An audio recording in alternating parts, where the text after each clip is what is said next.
is the evergreen subject that is no longer evergreen, is I think what I'm trying to say. I totally agree. Yes. Measuring Earth. I mean, gosh, the mapping channel, how many million subscribers and how many, 8,000 views in a few days of him measuring the Earth flat, right?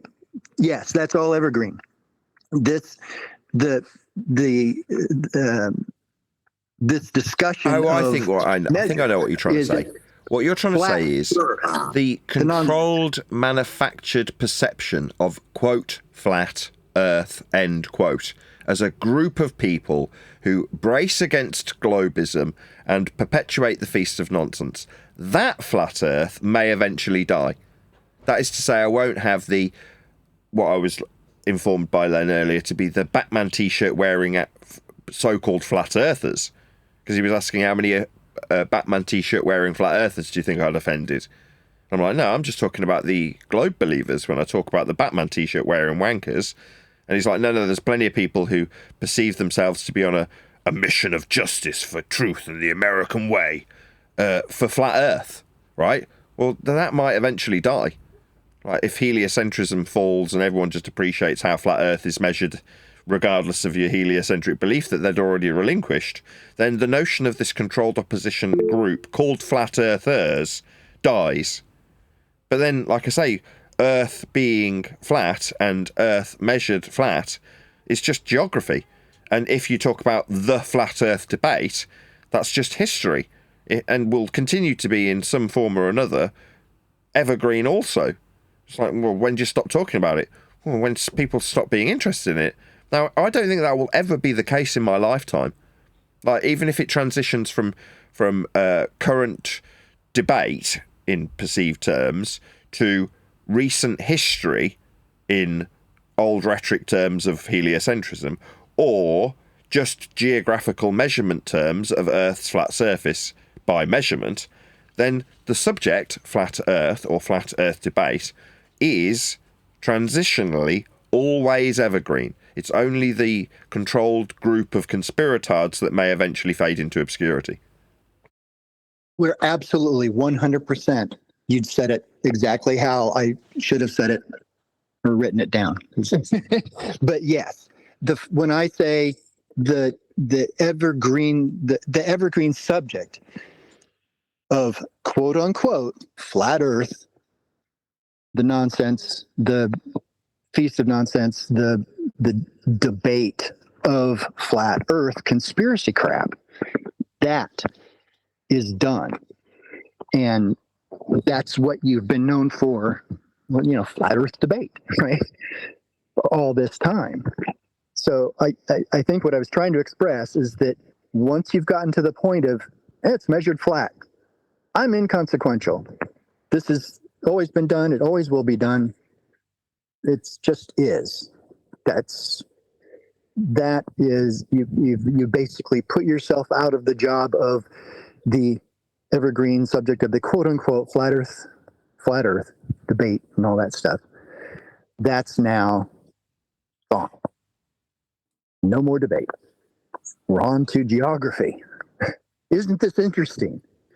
And I'll point out, and I'll just kind of leave it because I got to go do something. But one of the women I talked to last night and had a little bit of a chat back and forth with, because I showed her the video, and she said, "Oh, do you think I could take this video and show it to people, to hopefully open their eyes, and hopefully they won't be put off by the language." She's going to show it to some of her church friends. And she's been deeply, she's been, into the flat Earth cosmology stuff with church and has been shunned and like me and stuff. And I'm like, no, don't show this to anybody.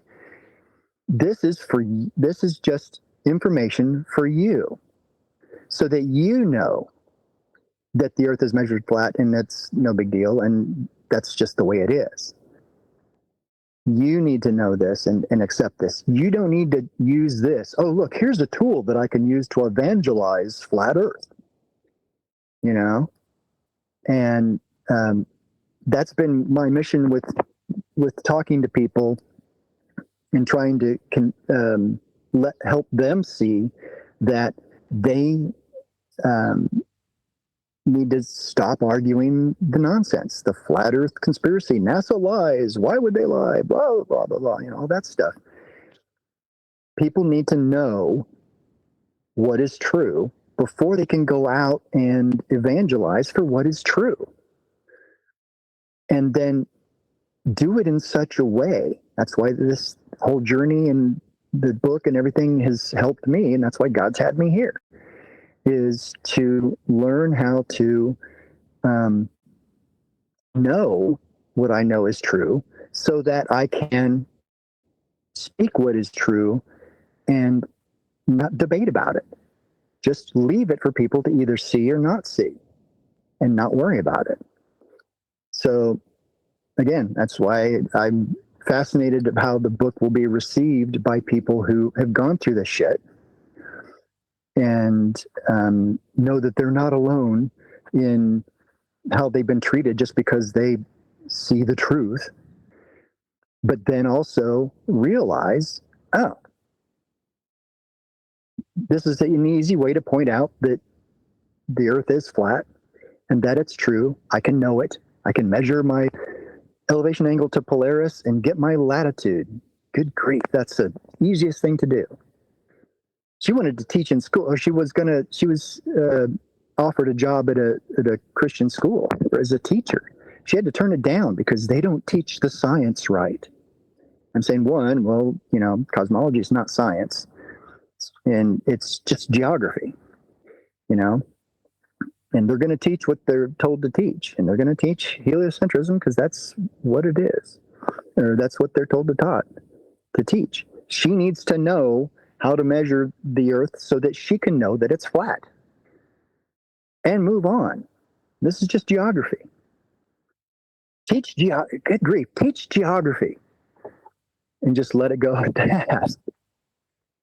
And anyhow, I'm just getting more and more excited to see how it pans out, and wanted to thank you for letting me ramble yesterday and give that opportunity to share that with people so that they can see what I've been doing, and hopefully learn how the earth is measured.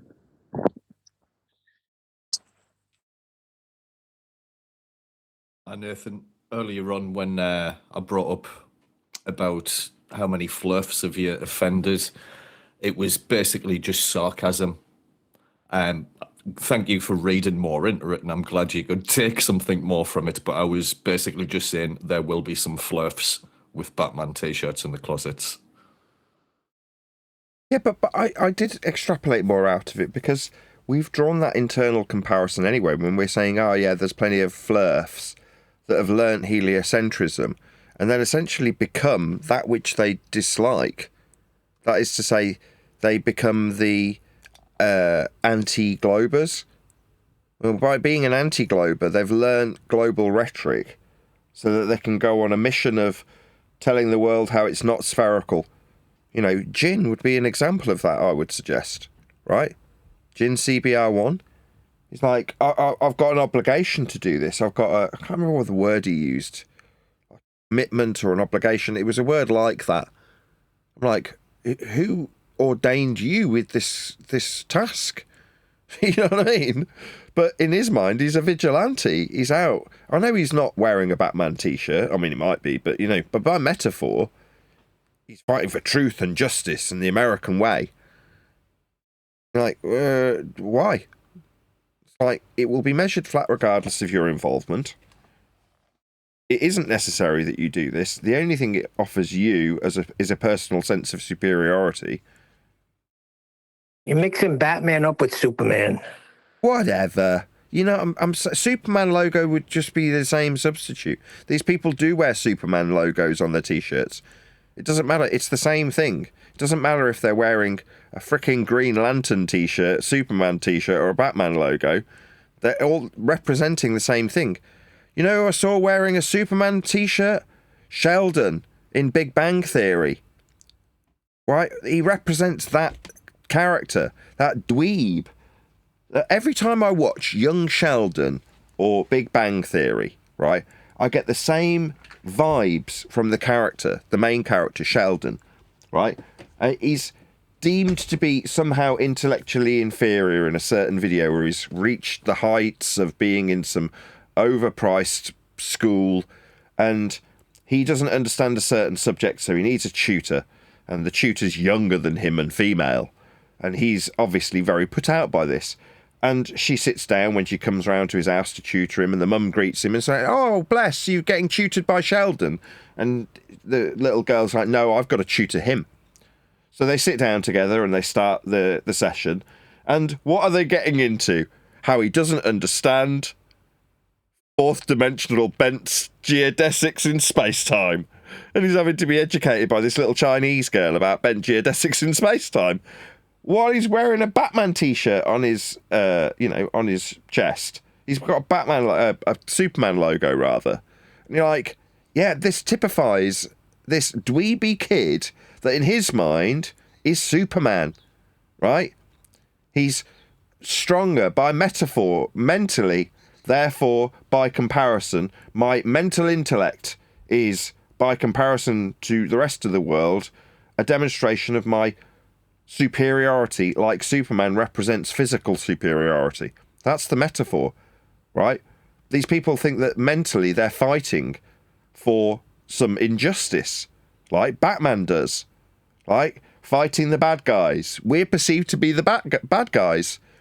And literally, some of these people who wear Batman logos, like Craig, give themselves the title, Fight the Flat Earth. Now, you're not doing any physical fighting. Last update I got, not that I watched Craig, was that he looks like he's got AIDS.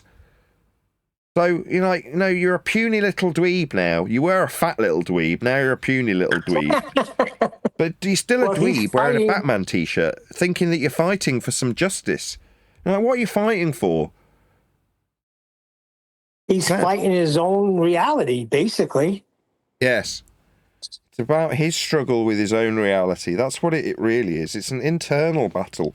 But these people are so weak that they need to externalize their own struggle. That's sad. Right? And what they do it under the guise of being a freaking superhero. Now, when Len says, how many flat earthers have you offended that are wearing Batman t-shirts? You're like, yes, there are plenty of people who come to the arena and want to set themselves up as the guru of all gurus, the one that will bring the world to the truth and justice of a flat earth. And you're like, what? What are you talking about? You're not flat earth Jesus. What are you doing? Well, yeah, I am. I've got my quota. Look how many people I've converted. It was one of those things 5 or 10 years ago that I remember people talking about how many people they'd converted. I'm like, Yep. Have you got a little tally? Is it on your bedpost? What the hell? I mean, if you ask me now how many people you converted, I'd be like, what are you talking about? I don't know. Jen asked me how many to compare baskets one time, for how many people I converted, and I couldn't even convert my family. Yeah, exactly. It's like conversion. It's like when I was a salesman, conversions meant sales. What it meant was you've got a lead, and if you convert that lead into money, that's a sale, that would be your conversion rate. How many leads do you have to phone up to get a sale, right? So you've got this statistic. You're like, okay, I understand that in a corporate way, when the only purpose of your employment is to convert leads to sales, that they're going to study that statistic. But when it comes to flirting, you're like, what? Sorry, do I get to complain about my targets? Is there a sales manager I can speak to? You're like, what the hell? There is no targets. There's no preordained number that I've got to meet and beat in terms of conversion levels to be deemed worthy by the gods of flat earth. You know, what are you talking about? How many people have I converted? Well, I was a flat earther before I found your channel, Nathan, but I believed in flat earth. It's only through listening to your show for like 8 or 9 years that I got to the point where I know for sure and without a doubt that Earth is flat. And also, I try not to have any beliefs. I try to just stick to what I can prove in all aspects. So I don't know if you get the conversion point. I do and I don't. I mean, I'm sure there's plenty of people who've been converted to, if you're putting it in that standard, understanding for sure and without a doubt Earth's flat, where they had a prior belief.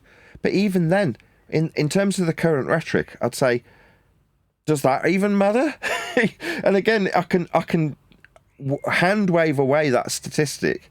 I know it would include waving yourself away, Len, but by this example, I'm just going to do it anyway. It's like, it's inconsequential if you believe in flat Earth or no Earth is flat, because you personally aren't doing anything consequential to those facts. If you were, it wouldn't be that you'd need to believe in a flat Earth or disbelieve a globe. You just measure the ground with axioms that are flat, like distance, like direction, like azimuth, altitude, flight level, sea level, all the things we detail on a daily basis. You will use those things. What's that? You've got an objection? I don't care. Neither does anybody who's actually going to apply measurements to Earth. They'll just be flat. There's no discussion needed. Now, because there's absolutely no consequence to it, and in discussion terms, people on the opposing side can also take a different tact. Well, just because it's measured flat doesn't mean it is flat. You're like, what? Just because it goes without saying that Earth's measured flat doesn't mean it is. No. What that is the person wanting to retain the separation that's been put societally between geography and so-called science. So what, just because we in geographical terms measure Earth to be flat doesn't mean in scientific terms it's not a big fat ball flying around the sun. Like, yeah, no, that's exactly what it means. Measuring it flat means it can't be a big ball flying around the sun, because the big ball flying around the sun is based on measuring Earth flat to achieve those mathematics. Exactly. Thank you. That was my point to Whitson a long time ago. The hell you're talking about?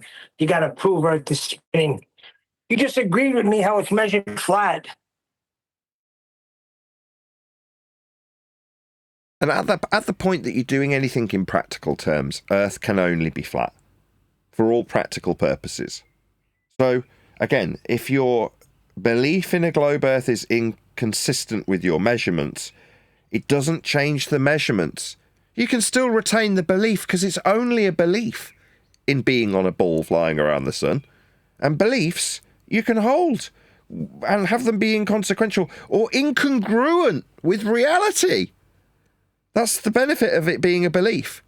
And that's what heliocentrism is. The world has been fed a belief system. Now, throughout history, the world has been kept under control with belief systems. But when it comes to the juxtaposition between those beliefs and the measurements remain consistent. They're always flat. They've never been anything else. And they still are. So you can keep your belief. It doesn't matter. It's not going to put anybody in danger. Now, if you dig deep enough into the belief, you'll find the flat Earth measurements it also was based on. So the facts in the matter will never change the reality of the measurements in the matter. The fact that societally they've been kept separate for this long and we're now coming along and smashing geography into science is gonna rile a few people. And the best they'll be able to do is say, okay, just because I measure the Earth flat doesn't mean I can't believe it's still a ball. And you can turn around to that person and go, yeah, okay, yes, just because you measure it flat doesn't mean you have to believe it is flat. But the measurements of it being flat will still be measured flat by someone else, even if you don't want to believe in something that's a measurement. We still measure it that way, though. You don't have to believe in it, and the measurements aren't consequential to your belief in them. They don't require you to believe in them. But if you're doing anything of any consequence, you will have to measure Earth flat. That goes without saying. Again, it's even the case that you can measure it flat to do some practical things with the surface level measurement, and then continue to maintain something in complete opposition. That's a ball-shaped ground that you just measured flat. You can maintain that belief because the belief has no bearing on the measurements. How the belief's created is dependent on the flat measurements, though.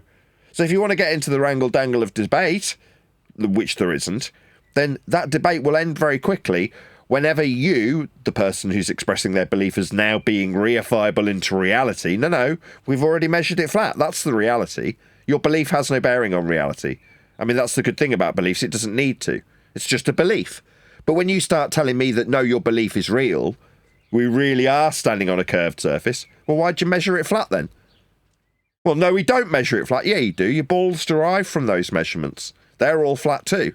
Well, you don't like your radius value being straight in linear miles. Okay, well, don't have a straight linear mile value derived from flat Earth angle measurements to stars. Just kick it out. But then your belief has nothing to base itself on. So that's idiotic. You know, you have to accept the flat Earth measurements if you're going to dig into your belief. And you wouldn't have had to if you'd have just kept it as a belief. But you wanted to express the reality that you feel your belief is. And in so doing, you dig to the reality of the measurements of a flat Earth your ball belief is based on.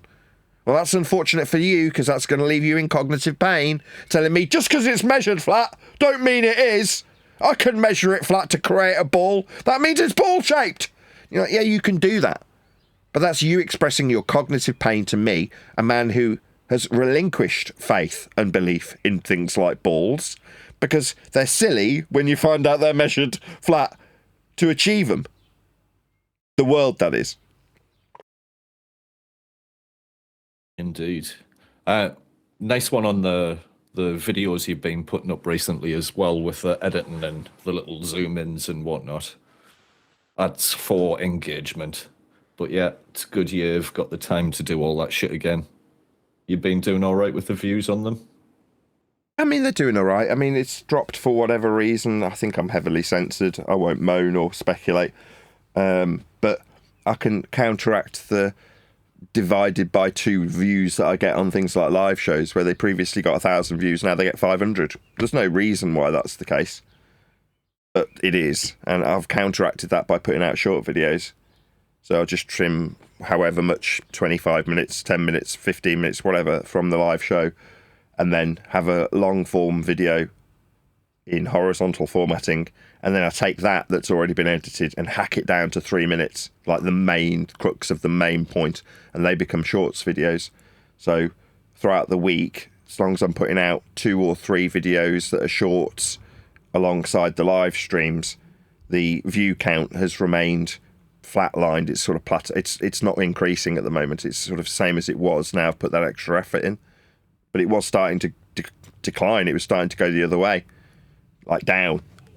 So I was getting less views than I was for a small period. Now it's sort of back to leveling off, and I can only hope that when the book comes out and I'm out promoting this channel, me, the material itself, the book itself, that will generate more interest in the live streams. I'm almost in no doubt that that'll be the case. There will be somebody who watches me on a different platform. Couldn't care less that my main purpose, my main motivation is to be there to promote the book.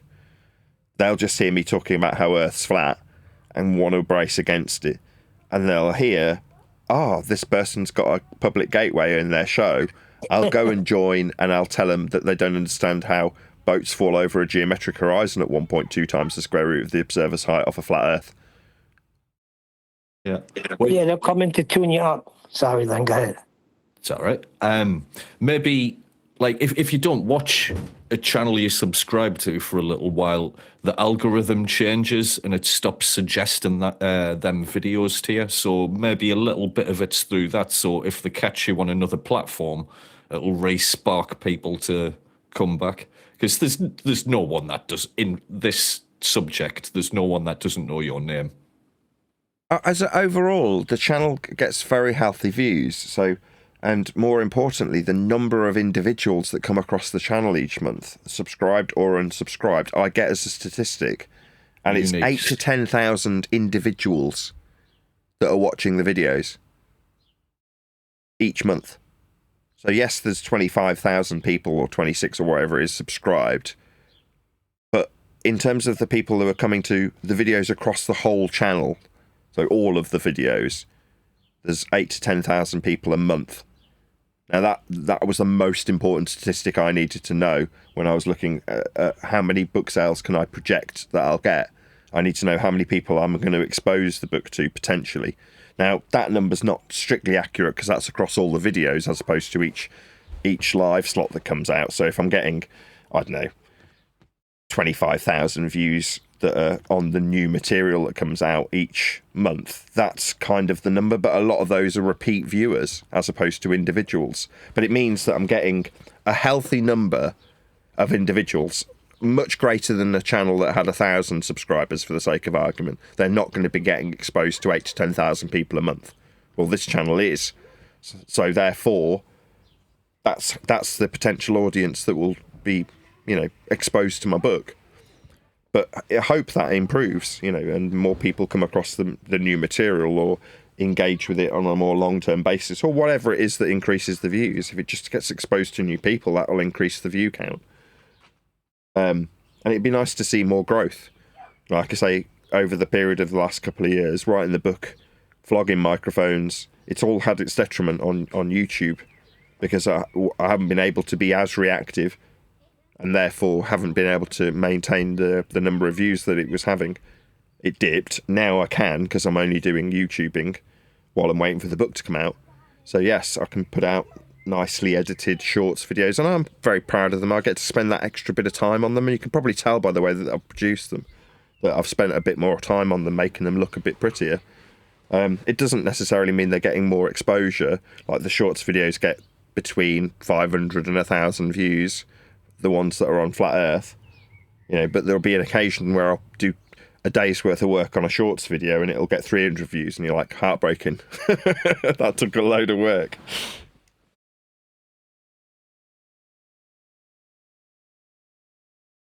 But yeah, they're there, like, building up. So it's like the new rhetoric needs a new repertoire of videos building up. And they're in the hopper now for when I'm out and about. So when I do go out, let's say it's in a month or two's time when people start getting back to me after my press release.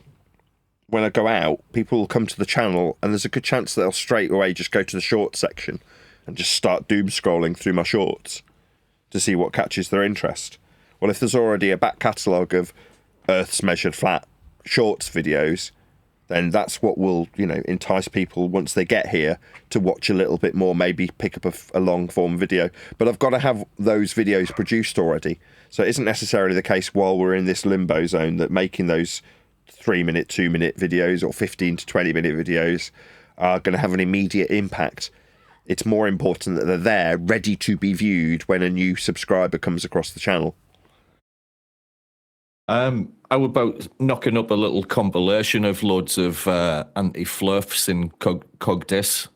Like, you've mentioned... Oh, I can't think of the bloody sentence, but you've said it 1 billion times now. That wasn't a very helpful suggestion. Said a lot of sentences 1,000 times.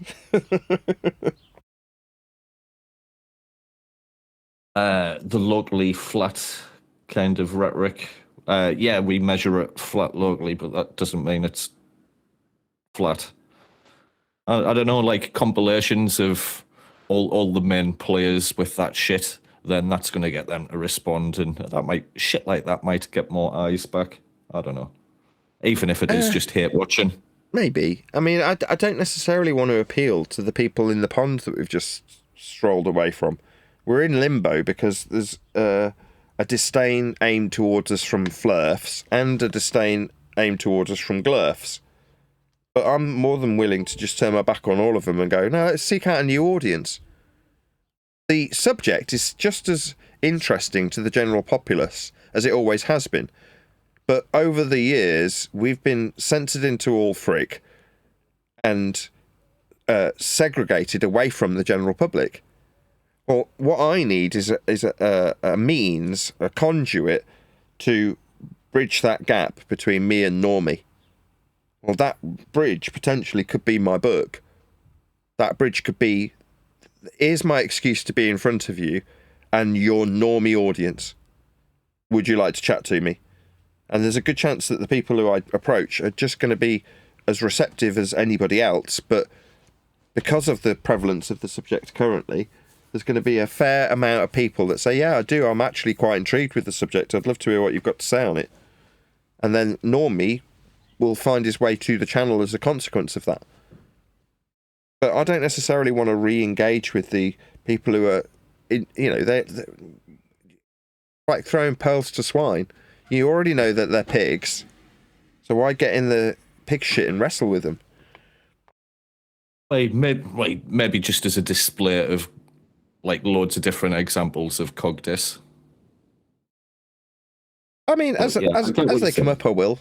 In the future, that'll happen.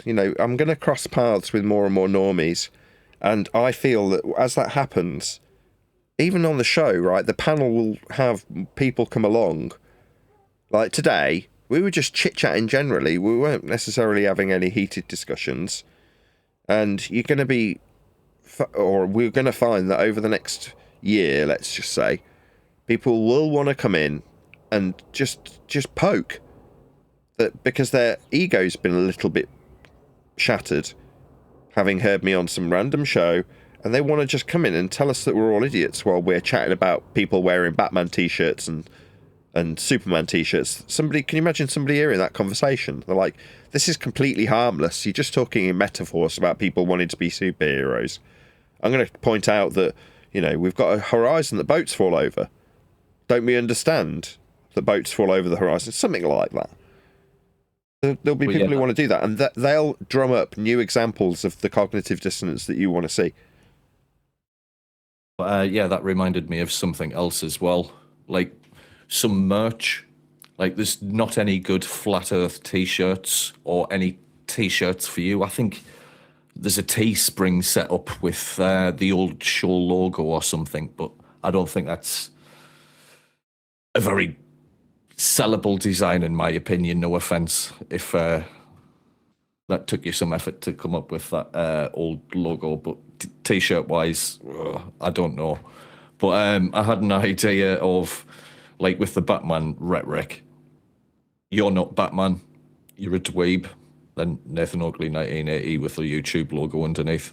Something like that, or just like silly things like that, or even like measured flat on the front of a t-shirt. Maybe some kind of Cartesian plane kind of thing as well. But I think some decent designs could be made, and that could be another stream for you there, Nathan. Yeah, I hadn't thought about it. You're right. The Teespring thing I did about 8-9 years ago when I started off Flat Earth debate, and there's, unless you're really massive, there's very little money to be made out of merch. I'll be honest. However, if the popularity level of the channel does increase, then yeah, there's a good chance I'll say, oh well, how can I maximise this? Is to say, you've got to have something in the first place to maximise on it. It's a bit like, I don't know if you're familiar with gaming, but there's this idea of frame generation, and frame generation's a really good idea. You've got a certain number of rendered frames from your graphics card, and you can have an AI algorithm interpret that information and create extra fake frames, they call them, so that you've got a higher overall frame rate. The problem... In-betweens. Pardon? It makes frames in between to make it flow a bit more. Yeah, it makes it smoother because you've got more frames. So instead of having 80 frames, you've got 150 frames. The problem is that you've got to have a certain level to begin with to make it a decent process. So it's like you're maximising on an already healthy frame rate to make it even better. Whereas if you take a crappy frame rate, 10, 12, 13 frames per second, and introduce frame generation and make it up to 30, it's still a completely crap experience. And it's the same with merchandise. If you've got an existing fan base that's substantial, then you can maximise that with merchandise. You can eke out a little bit extra from those individuals because there's going to be a certain number that want t-shirts and hats and mugs or whatever you're flogging. However, if you've got a limited number of people who are loyal to the channel, let's just say, then that's the limited base that will buy the merch, and you'll flog a few items for the work that you put in, and that's about it.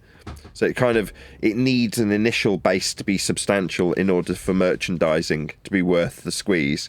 It doesn't mean it isn't. It just means that you've got to sort of have a very strong foundation initially to make merchandising of T-shirts and hats and mugs and stuff worthwhile. So yeah, I it's certainly something that I need to have back on my radar in case suddenly the popularity of the channel spikes. In which case, yes, especially with the launch of the books or some measured flat T-shirts as well. I think that could be cool. Yeah, I don't see why not. But my experience with T-shirts, the last band I was in, I went over the top. We were getting like designs done with like 5-6 colours, so they were requiring 6 screens. And when you get a T-shirt done, and you're getting the stock sent to you, not the T-shirts on demand shite, you've got to get every individual screen made up. There's a fee for that generally, and the company will keep those screens for a set amount of time. So if you want a reprint, you don't need to then pay to get the screens made again. So you can save if you're doing big numbers like that. But anyway, I'm rambling on. Back in the day, basic designs, just a one colour, like white on black or black on white. After the screen set up, which was nothing, just 20 quid for the one screen, it was working out at about £3.50 to £4 per T-shirt, and we're knocking them out at 15. So there's money there, but that entails having stock that you personally send out. Yeah, whereas Teespring, whereas the likes of Teespring, you'll just get a small hit of whatever it is. I've never used it, so I don't know any percentages or whatnot. Yeah, it's crap. But yes, that is certainly something I can do. I've held stock when I was doing microphones, so I've got no issue with holding on to items and distributing them. It might be the case with physical copies of the book. Same thing applies, right? I can have them made, and then if somebody needs physical copies, I might end up distributing them myself. If there's a very limited market for it and I can make a more healthy margin rather than going via Amazon. That's certainly something I'll potentially assess in the future. But yeah, I think these are all worthwhile points, you know, as I start to maximise any increased foot flow via the channel, like metaphoric foot flow. Yeah, it's not something I'm going to write off immediately, but having done it once previously, I think if I was to do it again, that is how I would do it. I'd end up getting a T-shirt manufacturer to make, like you say, measured flat T-shirts. I'd order 50 of them, advertise them below the video, and then I'd just have to send them out myself.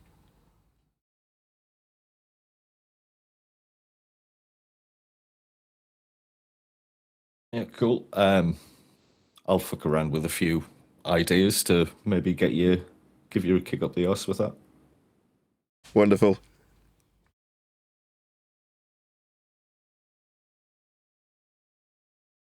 Yeah, I don't know if I'm excited about newbies coming to the chat again. So at the moment, I do quite like that it's quiet. Like, it's nice to just have a chit chat with the main panel without necessarily being interrupted by Discord saying, "You do realise it's a globe, right?"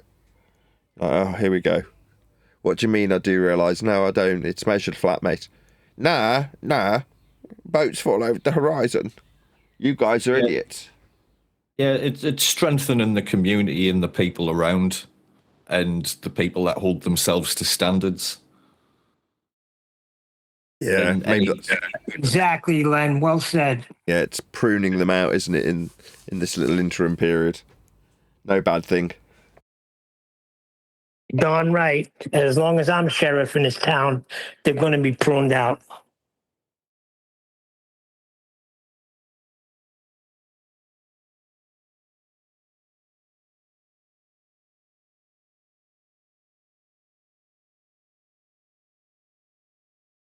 Yeah, I'm enjoying making more videos. Maybe there will be more examples of cognitive dissonance coming our way from the newbies that end up finding their way into our Discord server. So they can come on air and challenge us live. But it will happen. I just know it will. Of course. That goes without saying.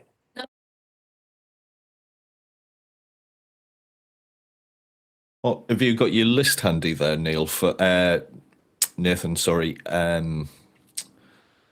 for reviews and whatnot. I don't know if I mentioned Tinfoil Hat podcast. Yeah, Sam Tripoli. Yeah. I just recently started listening to him again. Yeah. He's the one that gave me a shout out, strictly speaking, via Bravo. So he was on Sam's show when he was shouting me out. All right. I didn't realise he was on his show. Yeah, that was on Sam Tripoli's show. Tinfoil Hat podcast or whatever it's called. Shame it wasn't Rogan's.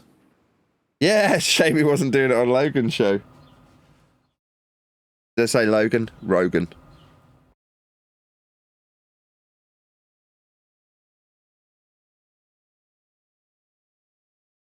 You know, Grease Bravo's Palm or something, and he'll be on Joe Rogan's podcast again. He could slip something out. That would be You never know. Lovely. Maybe I'll end up on there, you never know.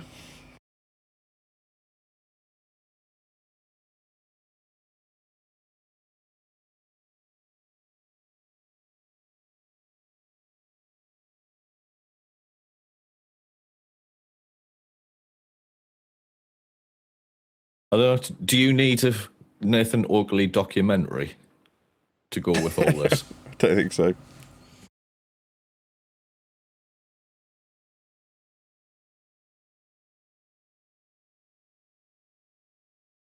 Things like that can wait until the book comes out, and then I'll have to gauge that based on the reaction to the book, because the book itself could turn into a documentary. You know, it's a shortened version of the history of Flat Earth debate, so that could easily be expanded into a documentary. But it's, do people like that concept? Do people like the format?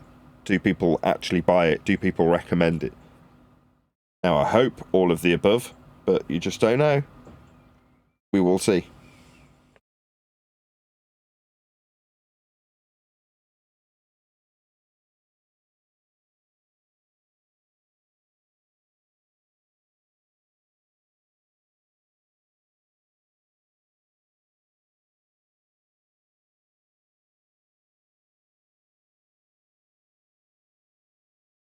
Safe, everybody. See you later. See you later. Take it easy.